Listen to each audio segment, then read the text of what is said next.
Assalamualaikum warahmatullahi wabarakatuh. Selamat pagi semuanya, selamat siang, selamat malam, selamat sore, semuanya deh nggak apa-apa. Perkenalkan, nama saya Siti Fatimah Nurjana Dan saya Jihan Fauzia. ya. Kami di sini mau bincang-bincang sedikit nih tentang masalah apaan? Masalah tentang sistem pendidikan di Indonesia dan di Swiss. Ya, betul. Kayak gimana sih? Dikit-dikit biar tahu gitu ya. Nah, kalau bahas pendidikan kan kayak nggak ada habisnya ya. Iya, Pasti betul. setiap tahun tuh pasti ada reformasi baru dan lebih berkembang dan maju lagi nih. Kalau untuk pengertian pendidikan sendiri tuh apa sih ya nih kalau menurut Jihan ya, dan beberapa research yang udah Jihan cari gitu. Ya, menurut aku sendiri nih ya, pendidikan itu merupakan hal yang penting ya dalam kehidupan manusia. Apalagi kan apalagi pendidikan itu merupakan apa ya, lekat gitu dalam diri kita gitu, nggak akan pernah hilang gitu betul namanya pendidikan. Dan dari adanya pendidikannya kita jadi tahu nih tuh hal-hal yang belum pernah kita explore gitu loh. Mengenal hal baru gitu Dia ya. mengenal hal baru, dapatkan pengalaman baru juga. Betul. Kalau untuk dari Ki Hajar Dewantara sendiri, beliau itu salah satu Bapak pendidikan. Bapak Pendidikan Nasional ya, betul. Jadi beliau itu mengatakan bahwa pendidikan adalah suatu pengembangan diri memang dari anak-anak yang memang ditujukan dan bertujuan untuk mengembangkan potensi anak-anak itu sendiri sampai mereka tuh bisa mencapai cita-cita mereka gitu dengan hidup sejahtera dan bahagia tentunya dengan berlandaskan pendidikan. Nah, kalau untuk sistem pendidikan di Indonesia sendiri itu gimana sih ya? Nah, bagus sekali pertanyaannya. Jadi untuk sistem pendidikan di Indonesia sendiri kan terdapat 3 jalur pendidikan kan. Ada jalur pendidikan formal, non formal, dan informal. Nah, untuk sekolah sendiri di Indonesia itu termasuk ke pendidikan formal. Nah, dan juga di sistem pendidikan ini terdapat jenjang-jenjangnya juga, jenjang pendidikannya gitu loh, meningkat jenjang itu dari TK. Setiap angkatan itu pasti Setiap gitu ya. meningkat dari TK, SD, SMP, SMA.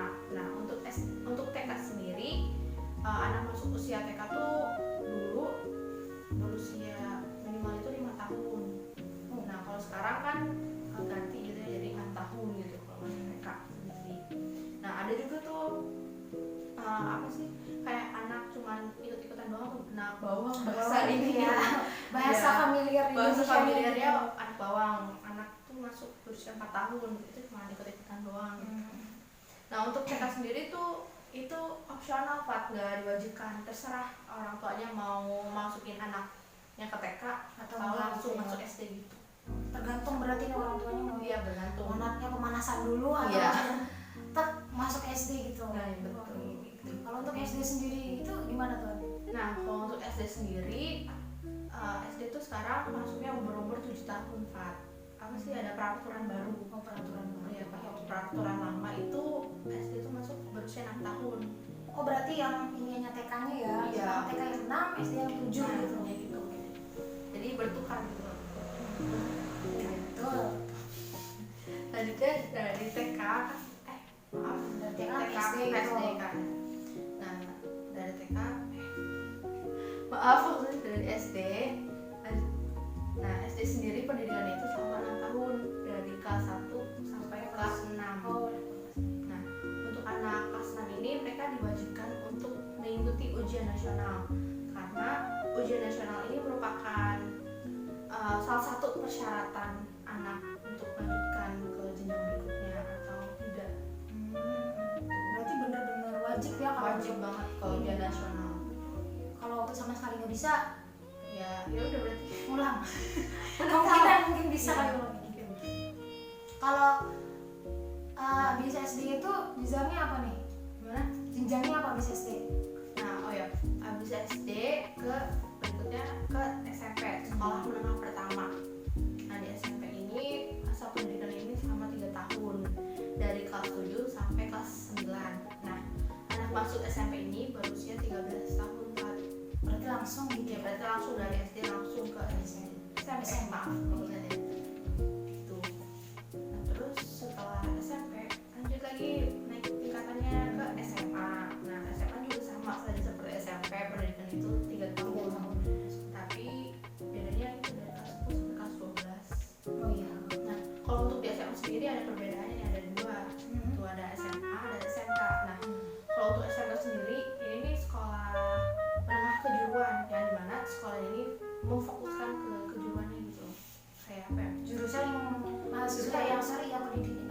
yang muridnya itu ambil gitu Iya, ya. yang murid ambil, jadi lebih fokus kejuruan itu sendiri. Nah, untuk di SMK sendiri terdapat jurusan perhotelan, tata boga, terus kayak teknik seperti teknik, dan juga ada sekolah kecantikan.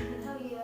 Berarti kalau untuk jurusannya itu sendiri apakah setiap tahun itu ada perkembangannya, kayak ada jurusan baru atau itu kemungkinan bisa ada nggak kalau Bisa ada. Jadi bergantung dari peraturan di sekolahnya itu. berarti balik lagi ke si sekolahnya ya. Sekolahnya sendiri, misalkan kalau ada jurusan baru Berarti bisa koordinir lah sekolah. koordinir ke nasional. Berarti kalau untuk SMK sendiri ini nggak ada ujian UN seperti itu mungkin ya, kayak langsung lebih pokoknya ke praktek aja gitu Iya, ya. kalau SMA. Nah kalau untuk SMA-nya sendiri itu gimana? Nah, kalau untuk SMA-nya sendiri sama juga ada jurusannya juga. Tapi kalau di SMA ini lebih sedikit, jurusannya cuma ada 2, yaitu ada IPA dan IPS. Nah, sebelumnya kan di SMA ini ada bahasa ya, setahu aku gitu, ada bahasa. Tapi karena semakin zamannya berkembang, jadi peminatnya sedikit gitu loh. Jadi SMA itu lebih ke ada IPA dan IPS aja gitu ya. Betul. Nah, di IPA IPS ini si anak-anak kelas 10 itu dites juga kan, tapi tesnya lewat tes psikologi, di mana mereka dites gitu, mereka cocok dari IPA atau dari IPS, Gitu ya. Walaupun kita maunya ke sini tapi walaupun psikolognya bilangnya IPS berarti IPS. Oke, jadi nggak bisa diubah kayak gitu. Itu untuk ujiannya juga sama seperti SD dan SMP. Sama. Untuk SMA nih UN Sama. juga gitu. Sama UN juga sama. Kalau Tapi semenjak 2 tahun belakangan kemarin kan, semenjak adanya corona ya, iya, jadi ujian nasional tuh sudah ditiadakan, jadi digantinya ujian sekolah sama ujian sekolah biasa ya, ujian kayak sekolah kenaikan kelas gitu ya, apa gimana? Tapi emang khusus ujian untuk akhir sekolah. khusus ujian akhir sekolah. Pas waktu aku kan kebagian zaman yang corona itu, Iya, alumni ini ya Pak. alumni corona. Terus Nah, pas waktu itu digantinya UUS itu jadi portofolio gitu kan. Jadi semua mata pelajaran kita bikin kayak bikin makalah atau beda banget ya. Beda banget. Kayak lebih bener-bener tertata banget. Kalau UN kan mungkin hanya kayak Cuman satu hari kita ngerjain satu pelajaran cuma gitu ada kan. mata pelajaran doang kan gitu. Langsung kerjain soal apa ini kayak kita bikin Jadi makalah gitu. semua mata pelajaran kita dibikin makalah. Pas waktu aku ngalami besok orang Sekarang paham. Baru tahu loh. baru tahu berarti. Iya, salah nggak ngalamin kayak gitu. Saya ngalamin UN. Nah, terus gimana lagi? Nah, itu ya. Kan tadi udah aku jelasin kan tentang sistem pendidikan di Indonesia sendiri. Nah, sekarang giliran aku nih Van mau nanya, gimana sih sistem pendidikan di Swiss itu, apakah ada perbedaan atau ada persamaan itu? Bisa dijelaskan? Kalau untuk di Swiss sendiri sebenarnya pasti beda banget ya. Dilihat dari negaranya pun udah beda, karena Indonesia itu negara berkembang, Ya. Swiss juga negara maju. Otomatis sistem ataupun kualitasnya tuh pasti beda banget. Nah kalau untuk sistem pendidikan di Swiss sendiri itu Swiss lebih menerapkan buat self expression gitu loh, buat pendidikannya ya. Jadi para murid ini lebih dicondongkan untuk bisa mengekspresikan apa sih, kayak pengalaman, terus kayak kemampuan mereka itu gimana. Jadi untuk kedepannya lagi, untuk nanti ke tingkat pendidikan yang lebih tingginya lagi, bisa di apa namanya, mereka udah tahu nih kayak bakat saya tuh di mana, masuknya nanti kemana kayak gitu. Karena sih self expression ini, selain dilihat dari itu, kalau pendidikan di Swiss juga masih berpengaruh oleh beberapa filsuf terdahulu, atau yang orang yang filosofi gitu loh, yang belajar filsafat ya. Kalau filsafat. iya, kalau saya tidak salah. Jadi waktu abad ke-18 kalau nggak salah itu namanya James J. West, salah satu filsuf juga yang memang filsuf di dunia pendidikan pada zamannya, yang memang lebih menerapkan pada self expression itu. Jadi dan itu tuh masih berkembang sampai sekarang si metode self expression itu. Selain dari filsuf juga, Swiss sendiri ada campur tangan dari psikolog. Ada beberapa psikolog juga gitu ya. iya yang memang sangat setuju mengembangkan metode seperti itu self expression kepada murid-murid di Swiss itu sendiri. Dan kalau untuk umur emasnya nih di Swiss dari umur 0 sampai 5 tahun, itu kenapa Swiss ngambil umur segitu, karena umurnya bener-bener emas gitu ya, yang dimana anak-anak tuh karakter dan ekspresinya tuh bener-bener dibentuk banget gitu ya, masih muda dan lebih muda gitu. Nah kalau untuk jenjang pendidikannya sendiri sama, ada TK, SD, SMP, SMA. Cuman kalau di uniknya di Swiss ini dia dilihat dari perkantornya. Ntar Bu, kan banyak nih teman-teman yang nggak tahu ya apa itu kantor. Iya. Sama saya juga nggak tahu apa itu kantor. Iya betul. Bisa dijelasin? Gak familiar juga sih sama ya. Kan. Apalagi di Indonesia sendiri kan nggak ada kata kantor kayak gitu kan. Bisa jelasin Ya, apa itu kantor? Kalau untuk kantor sendiri ini maksudnya itu kayak perwilayahnya gitu. Jadi kalau di Indonesia kan ada menterinya gitu ya, pakainya sistem nasional. Nah, kalau di Swiss ini tidak menerapkan sistem nasional. Jadi dari pemerintahan federal tertinggi di Swiss itu memberikan wewenang kepada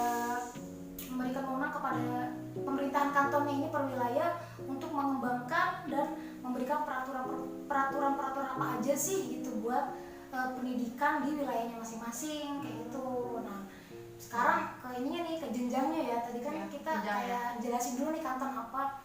Tadi sama kayak di Indonesia ada TK, SD, SMP, SMA, notnya sama. Cuman kalau untuk TK di Swiss juga sama, dia opsional. Kalau seperti di Indonesia, cuman karena pendidikan di Swiss masih berdasarkan kanton ya, jadi TK itu di setiap kanton ada yang boleh, ada yang ada yang ada yang tidak diwajibkan, dan ada yang memang diwajibkan, tergantung pada pemerintahan kantonnya masing-masing. Itu memang sudah diterapkan sejak lama ya, dari mulai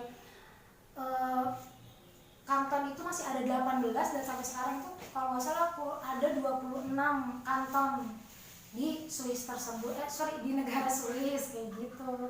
Nah kalau untuk umurnya sendiri dari TK umur 4 sampai 5 tahun.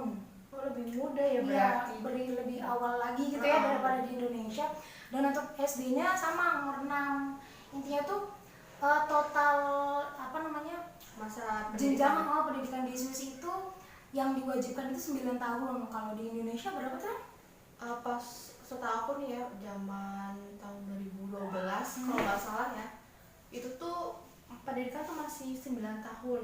Berarti agak sama ya dulu ya? Masih sama pas itu dulu, tapi ada perubahan baru lagi tuh, jadinya menetapkan 12 tahun pendidikan. Berarti lebih baru-baru lama ini lagi ditambah lagi. Iya, baru-baru ini yang 12 tahun itu. Kalau di Swiss emang sampai sekarang pun masih wajib 9 tahun untuk sekolahnya, dari jenjang SD sampai SMP aja. Tapi kalau untuk SD-nya sendiri, kalau di Indonesia kan 6 tahun ya. Nah kalau di SD di Swiss itu cuma 4 sampai 5 tahun aja. Oh, berarti lamanya ya, lama waktu loh, bukan umurnya ini. Iya. Lama waktunya. Berarti nggak ada ini ya, apa namanya? Anak kelas 6 ya berarti? Iya, nggak ada. Untuk langsung lanjut ke SMP. Iya, nah untuk lanjut ke SMP-nya ini baru nih 4 tahun. Makanya 4 tahun. Kalau di Indonesia kan 3 tahun ya tahun untuk SMP-nya. Kalau untuk di Swiss sendiri ini ada mereka itu jenjang SMP-nya itu 4 tahun gitu. Dan untuk SMA-nya lagi sama, ada kejuruan juga kayak SMK ya. SMK berarti ya, sama termasuk SMK. SMK juga sama kayak di Indonesia, SMK sama SMA lah gitu. Tapi kalau untuk SMK-nya, uniknya nih di SMK, kalau di Indonesia mereka tuh ya seperti biasa ya. Ada beberapa. Seperti biasa waktu belajarnya juga kayak jam 7 pagi, terus pulang jam 1 atau jam 3 sore. Nah kalau untuk di Swiss sendiri, mereka cuma untuk muridnya yang ngambil SMK, 2 hari untuk pembelajaran teori di kelas seperti biasa, seperti ya mengajar, maksudnya belajar biasa. Nah untuk 3 harinya ini mereka lebih difokuskan untuk praktek ke tempat kerja atau industri yang sudah bekerja sama dengan sekolahnya. Jadi kan kan ada 1 minggu nih.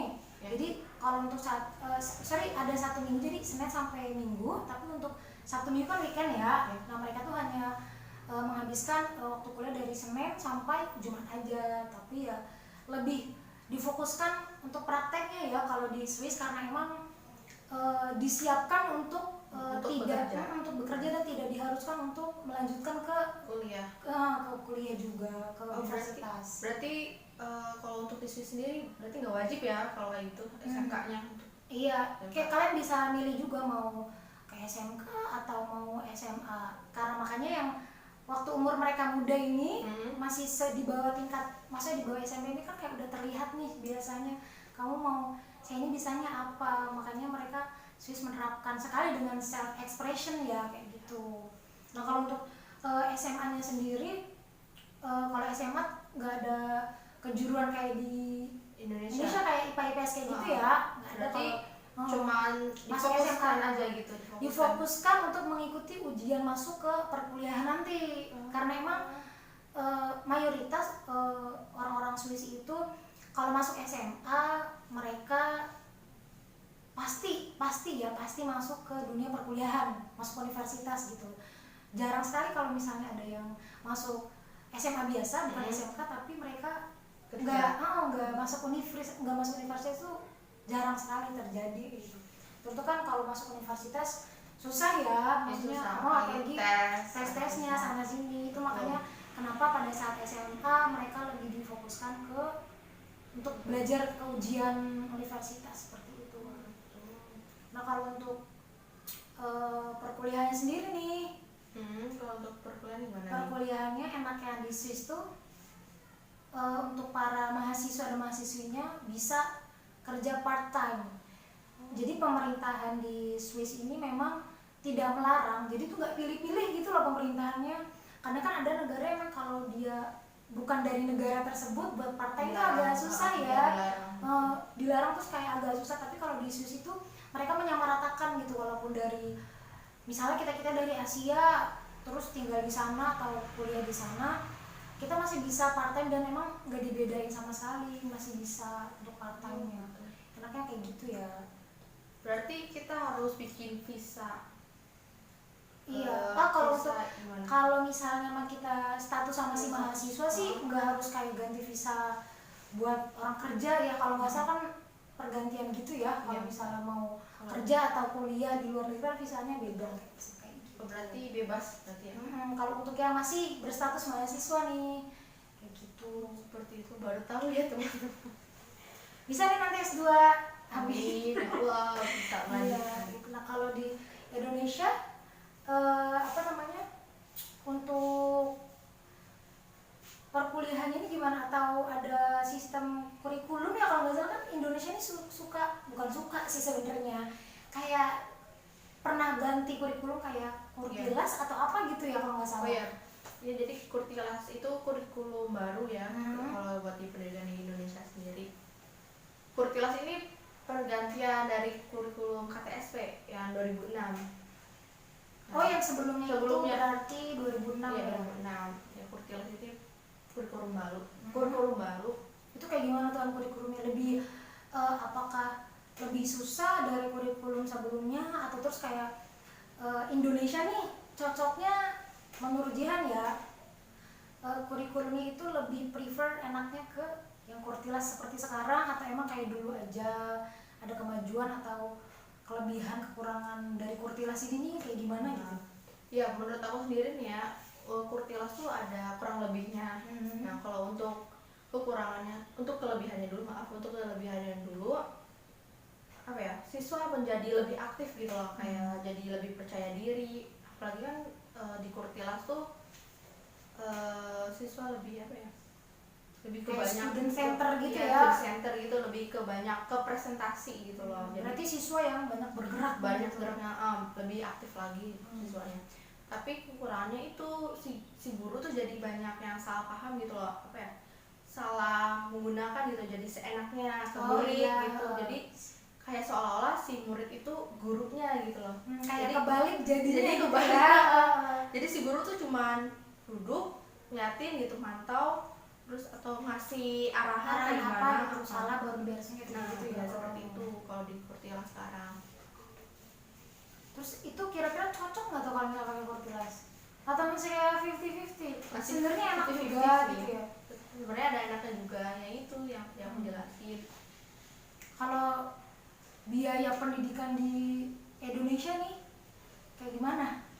Ya, jadi untuk biaya pendidikan sendiri Sensitif nih ya kalau udah ngomongin masalah biaya ya kan betul.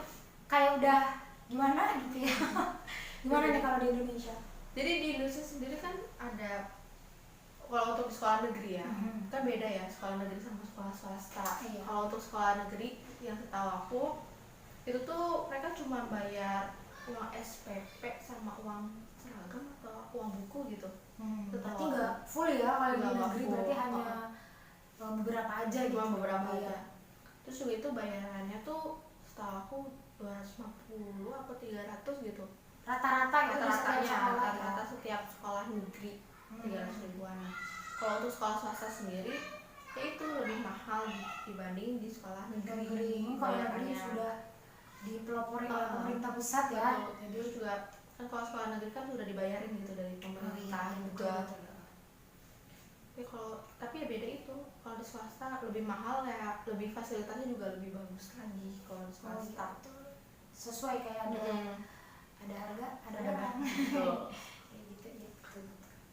Terus Untuk biaya pendidikan sendiri di Swiss apakah ada persamaan gitu atau ada perbedaan? Ada harga murah, ada harga mahal? Bahasa ya kalau di Swiss sendiri karena pemerintahan ini 91% ya mengakulasikan biaya, maksudnya keuangan negaranya itu tuh pendidikan sih ya 91%. Untuk sisanya 9% itu kayak untuk investasi, kayak untuk pelayanan umum gitu ya, pelayanan publik. Makanya untuk pendidikan yang wajib 9 tahun itu yang SD sampai SMP di Swiss itu gratis untuk pendidikan wajibnya dari umur yang 9 tahun itu gratis, bener-bener gratis ya. Terus kalau untuk jenjang selanjutnya kayak kuliah otomatis bayar ya, sesuai kayak bayarnya ya sama sih sebenarnya. Indonesia juga kayaknya kuliah juga bayar ya kalau nggak dapat beasiswa ya, kecuali beasiswa kayak gitu.